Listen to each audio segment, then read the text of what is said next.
வணக்கம். என் பேர் டாக்டர் வித்யாலட்சுமி தேவராஜன். நான் doctor Rela institute and medical சென்டரில் சீனியர் இன்ஃபெக்ஷியஸ் டிசீஸ் கன்சல்டண்ட்டாக இருக்கேன். ஸோ இப்போது ரீசெண்டாக நமக்கு ஹெச்ஐவி கேசஸ் கொஞ்சம் இன்க்ரீஸ் ஆகிருக்கிற மாதிரி சொல்கிறாங்க. ஸோ ஒரு லெஸ் நோன், ரொம்ப ஒரு not so common mode of transmission of HIV ஒன்று வந்து டேட்டூயிங். ஸோ அது ரீசெண்டாக கொஞ்சம் நம்ம பார்த்தோம்னா 2000க்கு அப்புறம் நிறைய டேட்டூ ரிலேட்டட் இன்ஃபெக்ஷன்ஸை பற்றி சொல்லியிருக்காங்க. ஸோ இந்த டேட்டூஸ்னால ஹெச்ஐவி இன்ஃபெக்ஷன் வரலாமா? ஸோ கண்டிப்பாக டேட்டூஸ்லேருந்து நமக்கு அன்சேஃப் ப்ராக்டிசஸ், சப்போஸ் இந்த நீடில் கண்டாமினேட் ஆச்சுன்னா, இல்லை இங்க், அந்த டேட்டூக்கு யூஸ் பண்ணுற இங்க் கண்டாமினேட் ஆச்சுன்னா ஹெச்ஐவி வரத்துக்கு வாய்ப்பு இருக்குது. இப்போ டேட்டூன்றது என்ன? டேட்டூன்றது ஒரு டேட்டூ மஷீன் இல்லை நீடில்ஸ் யூஸ் பண்ணி நமக்கு ஸ்கின்ல ஒரு 2 லேயர் இருக்குது, எபிடர்மிஸ் டெர்மிஸ் அப்படின்னு 2 லேயர் இருக்குது. ஸோ அந்த டேட்டூன்றது அந்த இங்கை யூஸ் பண்ணி டெர்மிஸ் அப்படின்னு ஒரு லேயரில் நீடில்ஸ் யூஸ் பண்ணிட்டு அதை ஒரு பெர்மனன்ட் மார்க்காக பண்ணுவாங்க.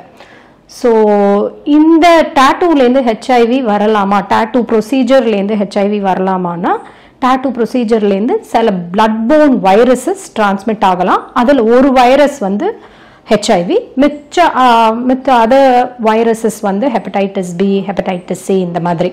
ஸோ நமக்கு அந்த நீடல் கண்டாமினேட் ஆனாலோ இல்லை proper infection control measures follow பண்ணலைன்னா, ஸ்டெரிலைசேஷன் சரியா இல்லைன்னா, இன்ஃபெக்டட் பர்சன்லேருந்து இன்னொரு பர்சனுக்கு வந்து அதே ரீயூஸ் பண்ணனா, இல்லை இந்த இங்க் வந்து சிங்கிள் யூஸ் இல்லாமல் மல்டிபிள் யூசஸ் அதுவும் ரீயூஸ் பண்ணாலும் இந்த மாதிரி இன்ஃபெக்ஷன் இன்க்ளூடிங் ஹெச்ஐவி வரத்துக்கு வாய்ப்பு இருக்குது. ஸோ இந்த டேட்டூ வேற என்ன ஹார்ம் பண்ணும் நம்ம ஸ்கின்னுக்குன்னு சொன்னால், ஸோ பிகினிங்கில் நம்ம டேட்டூ போட்டோம்னா ஒரு ரெட்னஸ் வரலாம், ஸ்வெல்லிங் வரலாம். சிலவங்களுக்கு கொஞ்சம் பல வருஷம் பிறகு கீலாய்டு அப்படின்னு ஒரு ஸ்கார் ஃபார்ம் ஆகலாம். பட் நமக்கு என்ன தெரியணும் ரொம்ப முக்கியமான tattoo related infections. So tattoo related இன்ஃபெக்ஷன்ஸில் இம்பார்ட்டன்ட் இன்ஃபெக்ஷன்ஸ் வந்து ஹெப்படைட்டிஸ் பி, ஹெப்படைட்டிஸ் பினால லிவர் பாதிக்கும், ஹெப்படைட்டிஸ் சி, ஹெச்ஐவி வைரஸ், அப்புறம் இந்த மொலஸ்கம் அப்படின்னு சொல்லுவாங்க, ஹியூமன் பேப்பிலோமா வைரஸ், சில இது வைரஸஸ் இல்லாமல் சில கிருமிங்க இருக்குது. ஃபார் எக்ஸாம்பிள் இந்த ஸ்ட்ரெப்டோகாக்கஸ், ஸ்டெஃபிலோகாக்கஸ், இந்த கிருமிங்கெல்லாம் அந்த இன்ஜெக்ட் பண்ண சைட், ஸோ ஸ்கின்ல வந்து ரொம்ப இன்ஃபெக்ஷன்ஸ் காஸ் பண்ணி லைஃப் த்ரெட்னிங் இன்ஃபெக்ஷன்ஸ் கூட காஸ் பண்ணுறதுக்கு வாய்ப்பு இருக்குது.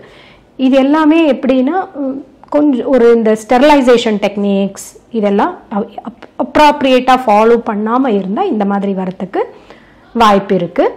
இப்போது ஹெச்ஐவி வைரஸ் இன்னொரு common route of spread, especially in western countries, கண்டிப்பாக நம்ம கண்ட்ரிலையும் இருக்கும், இது வந்து இன்ட்ராவீனஸ் ட்ரக் அப்யூஸ் அப்படின்னு சொல்லுவாங்க. இந்த போதை மருந்துகளை வந்து ஐவி மூலமாக இன்ஜெக்ட் பண்ணிக்கிறது. ஸோ இவங்களுக்கும் இந்த ஹெச்ஐவி வைரஸ்ன்றது உடம்புக்கு வெளியே ரொம்ப நேரம் சர்வைவ் பண்ணாது. இது வந்து ஒரு பட் தென் இந்த சிரிஞ்சஸில் பிளட் இருக்கிற சிரிஞ்சஸில் கண்டிப்பாக few days to hours two days வந்து இருக்கிறதுக்கு வாய்ப்பு இருக்குது. ஸோ அந்த வகையில் வந்து ரீயூஸ் பண்ணால், சிரிஞ்சஸை ரீயூஸ் பண்ணுறது இந்த மாதிரி பண்ணினா கண்டிப்பாக ஹெச்ஐவி இல்லாமல் ஹெப்படைட்டிஸ் பி, ஹெப்படைட்டிஸ் சி வைரஸும் ஸ்பெசிஃபிக்காக இன்ட்ராவீனஸ் ட்ரக் அப்யூசர்ஸ் சொல்லுவாங்க, இவங்களுக்கு வரத்துக்கு வாய்ப்பு இருக்குது.